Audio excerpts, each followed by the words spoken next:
ನನ್ನ ಗಂಡಿಗೆ ಅಂತೂ ಮರಿ ಕೊಟ್ಟು ಬಂದು ಮೂತಿ ಸಣ್ಣ ಮಾಡ್ರಿ ಕಿಲ್ಲಿಂದ 60 ಮೂತಿ ಸಣ್ಣ ಮಾಡಾನ ಹಿಂಗ್ಯಾಕೆ ಮೂತಿ ಮಾಡಾನ ಅನ್ಕೋತವ ಅದನ್ನೇ ಅವ್ವ ಮನಿಗೆ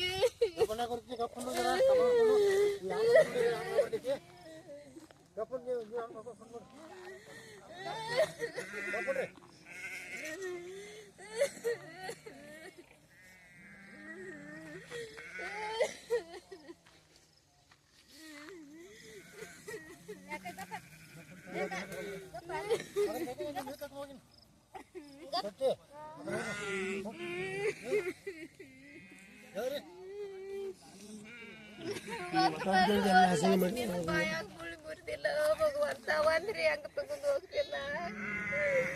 ನನ್ನ ಮಕ್ಳ ಬಿಟ್ಟು ಜಲಮ್ ಇದಾನ ಅಂತ ಈ ಜಲಮ್ ಕಾಯಿ ಕೂತ್ರ ದೇವ್ರಿಗೆ ಹಂಗ ಯಾರಿಗೆ ಬರ್ದಿಲ್ಲೋ ಯಪ್ಪ